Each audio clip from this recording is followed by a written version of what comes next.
Okay. Hey, college wrestling fans, this is Johnny Thompson, number one. I have a very special guest on today. Today we have wrestler, author, and motivational speaker, Be a Champion in Life, Rich Jensen. Thanks for being on the show today, Rich. Yeah, appreciate you having me. Our worlds have come together a few times over the years. Just cool to, I'm on the road right now, so it's just cool to get the call and want to have a chat together this morning about an important subject. So pretty pumped. Thanks, Steve, What do Stefan. you want, Rich? So, Rich, a lot of people know about your story that you went through. A lot of people have had the opportunity to hear you speak or read your book.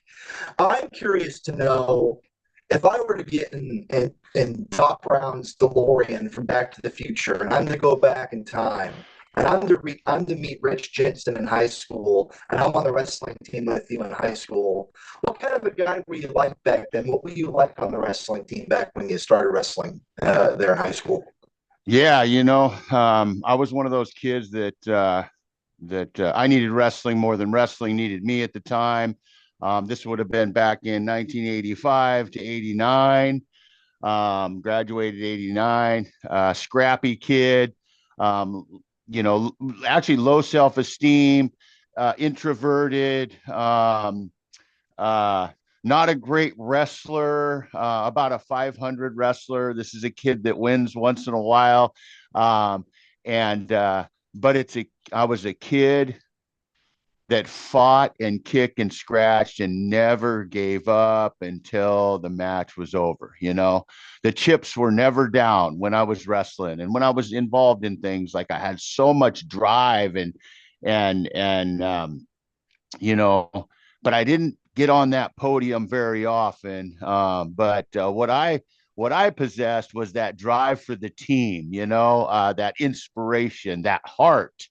And it was just something built inside of me to just never give up.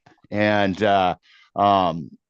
it's an important role on the team. The kid that just always fought tooth and nail to the end. And that's what that's what my friends remember me by. Sometimes highly ranked wrestlers are out there, and I'm supposed to get destroyed, but I finished the match fighting. And wrestling, when I found wrestling, it gave me a sense of purpose. It gave me a sense of direction. It gave me a belonging, a community, and it was just extremely important at that time in my life to find my way. And I found my way through wrestling, the wrestling community. Um, I never really saw the state championships. That was what everybody was chasing. Everybody get to state and win state and get on that podium. And for me, I just loved wrestling, man. I never really thought about that stuff until my senior year. Like, it'd be pretty cool to be at state, It'd be pretty cool to to win a few more matches this year. And but I was a 500 wrestler going through high school and going through middle school, but my senior year I made it to the big show. I ended up in the finals at the regional or district tournament, and lost in the finals, but I got to qualify for state. And so, walking a little different, and it was a pretty neat experience for me. And I never won a match at the state tournament, though. I never did win a match there. I went 2 and out, and I got to find my way there. I was always kind of the dark horse. You never knew. I fought so hard to the end of the match, and I I turned guys towards the end of the match because I just fought so hard, never gave up. Guys I'm not even supposed to be scoring on, because I never gave up, and that was the key. And so I was kind of the heartbeat of the team, you know. And another thing I want to share, with that, if you don't mind, because obviously we're going to talk a little bit about my wrestling career and my sabbatical from wrestling for a long time and circling back around and finding wrestling again later in life. And I think it's important to understand that, you know, my coach at the time, that was the key. That was the key. I was surrounded by 5 or 6 potential D1 athletes. I was on a great team in high school there, my junior and senior year. And there I am. I'm just kind of navigating and I'm losing a lot of matches. I'm not really winning much. And what I'm going to tell you is that my coach had this culture and this belief system, and that he treated me as though I was one of his D1 athletes, and so it pulled me in, and the leadership that he shared in the culture he shared with me at a time when there's really outstanding wrestlers on my team, like they are studs, and I felt as if I was just one of those guys, and that's what I thought about for so many years, and that's part of why I circled back around. I wanted that that unity again, in my life. That and so HD Waddell, my high school wrestling coach, thank you from the bottom of my heart for giving me that when I was young. Rich, after your high school days were over, unfortunately, your life took a downward spiral post high school, and you went through some really tough trials and tribulations in your life. And once you had the opportunity to be able to, you know, pay your debt to society and all that good stuff, you came out of there and you said to yourself, I want to change my life. I want to be a better person. I want to help people. I want to become the person in life that Rich Jensen always should have been. And when you did that, the first thing you looked at was the sport of wrestling. Explain to me and the fans here why you knew wrestling was going to help you achieve that goal. Yeah. So, you have to, yeah. I mean, let's draw a picture here first. I spent about 15, 16 years away from the sport after graduation. I got addicted to drugs early on after high school. And, that downward spiral for that 15, 16 years was incredibly challenging, you know. And so, honestly, there I am. I'm 34 years old, fresh out of prison. I've spent 7 years locked up in jail and prison, and well over almost 2 decades addicted to drugs, and in a really, really dark place in my life. Um, Unfortunately, drugs had a hold of me, and it didn't let go for a long time.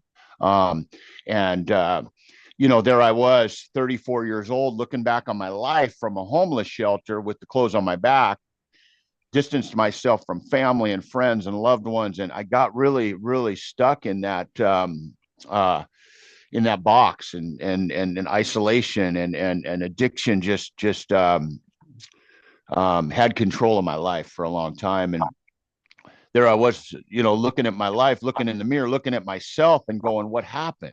What happened to my life? What happened to that kid that had those aspirations and dreams and goals for his life not too many years prior?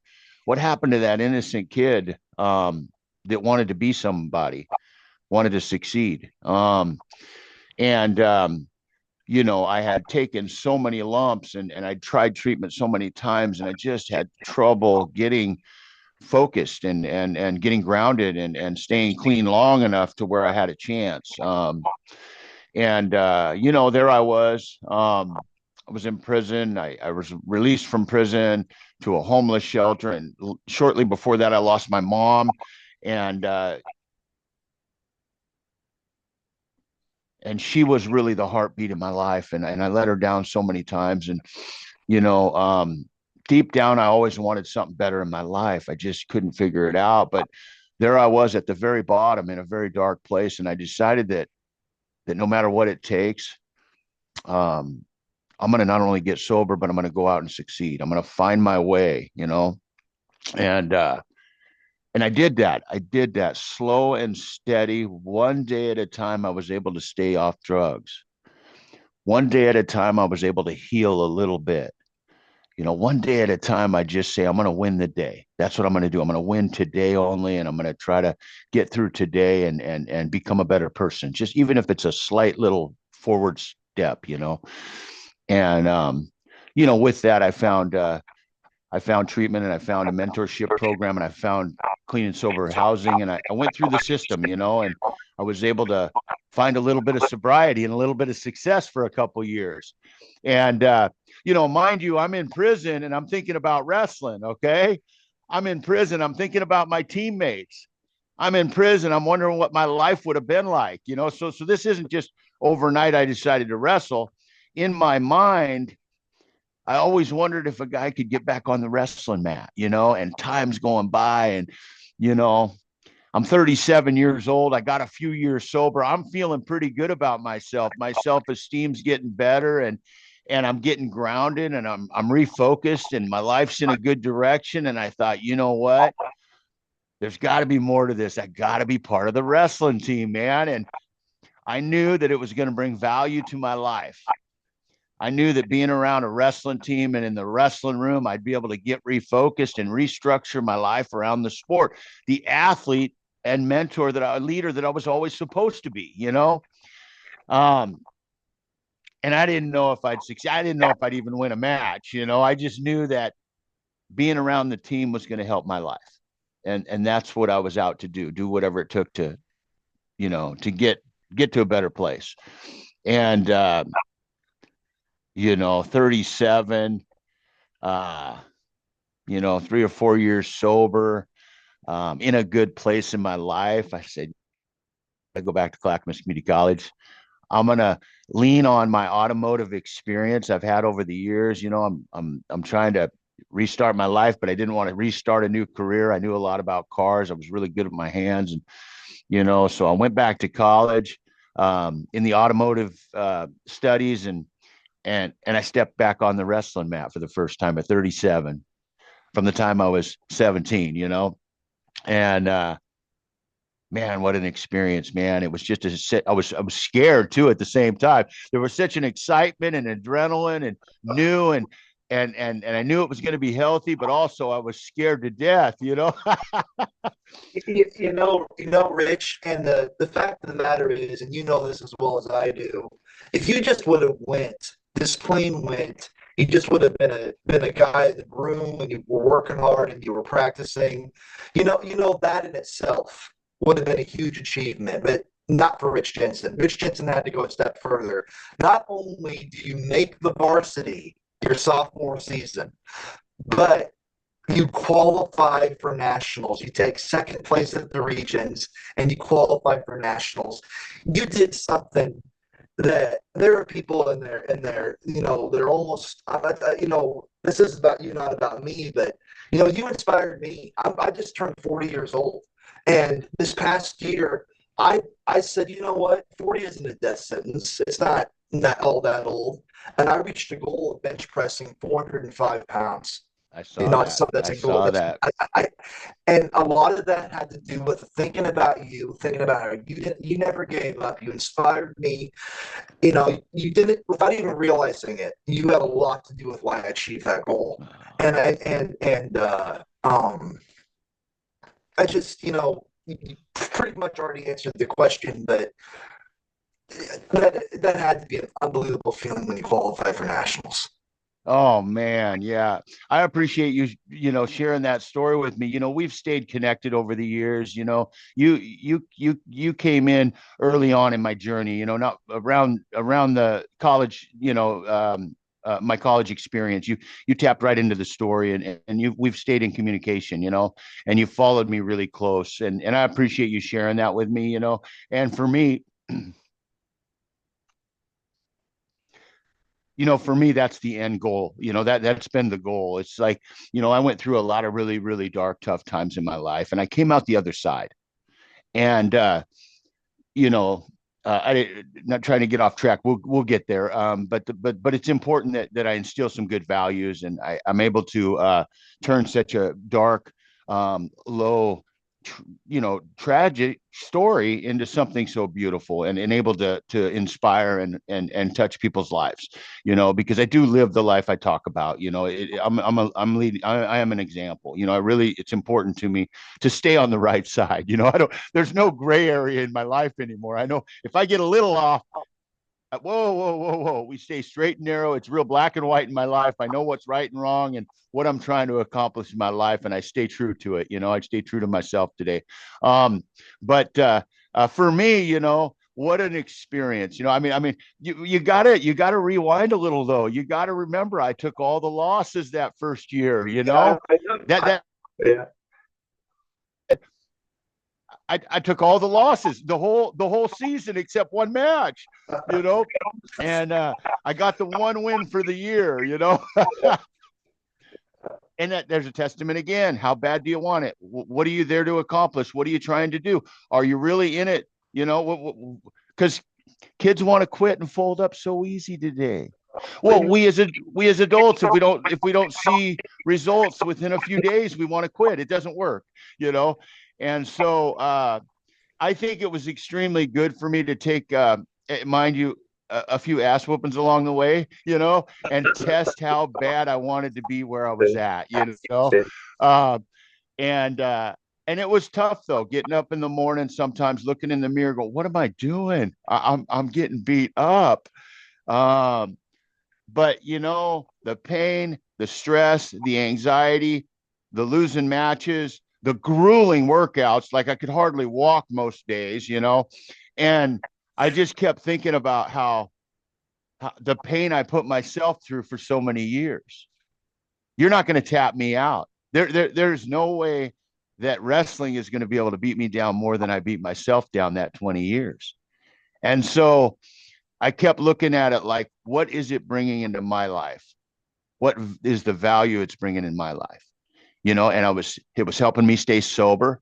It was giving me direction and focus on something good in my life. It helped me find my way in the wrestling community. Um, that bonding, that camaraderie, that connectedness, it gave me something to strive for, a goal. And I just loved wrestling. It's deep inside. I love being on the mat, win or lose. But I did find some wins. Thank God I didn't quit and throw the towel in. I was able to find some wins, Stonebreaker. And if you when I have you read the book, I'm just taking losses after losses. And then I just decided, you know what? This is my opportunity I've been looking for my whole life. This is it right here. I'm in college. I'm around athletes. I'm around elite athletes. They're trying to accomplish this massive goal, national championship, and become a better person and become a better athlete and get where they want to be. And there I was, the old man, bringing in some life experience to the wrestling room and really being a key. I was a key part on that team. And we all became better people in that process, all the athletes, and just amazing what they did for me, to help me. Come to find out, just me being in there and being the guy that I was and striving for what I was trying to accomplish, just kind of changed the athletes around me too. They were making better choices. They weren't drinking. They believed they could make it to nationals and succeed and become all Americans. And just this magical thing happened over that couple years. And um but yeah, I went back and trained all summer, man. I lost 15 pounds. I came in at 180, 187 the next year. And instead of being at the back of the line on all the runs and trailing behind during Ironman, I'm in the top three at the beginning of the season in tip top shape. And I just decided I was gonna just train all summer and give it one more year and see what happens. And I ended up winning a whole bunch of matches that year, and I was seeded second in the region. I took second. I got pinned in the finals by some Idaho kid, some stud. And then went to nationals, and just being at that big show and dreaming about it my whole life and thinking about it in prison and doing push-ups on the concrete floor, thinking about it'd be cool to be at be on the wrestling team again someday. And not knowing that it was not just a dream of has been and wish I could. It became a reality. And I was on a great nationally ranked team too. The Cougars have done unbelievable over the years. One of the best teams in the NJCAA. Yeah. And that was the first year, the year my comeback year '07 was the first year Josh Roden took over the team too. So we got to be part of kind of the lawn, the rebirth of Clackamas Community College, and I got to be on that early team and and that core team, we still are in contact today, and 15 years later, we're still really good friends, and we bonded in that process and became very good friends, you know.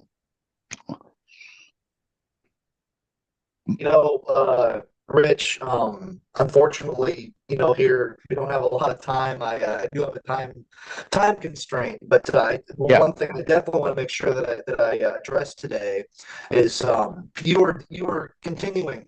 To do so many great things for our society, especially for young men and young women. You go around and you're a motivational speaker. You make a lot of difference in a lot of lives. Hell, you're talking to a person you made a difference to. That's me. So I want you to continue doing that because you're doing a great job. I can't tell you how much myself and a lot of other people, there are people out there that you'll never meet that respect and admire the hell out of you, Rich. And I want you to talk about a little bit about what you do, and I want you to tell our fans how do they get a copy of Be a Champion in Life, the book, and how could they go about getting Be a Champion in Life for you to come to speak at their school.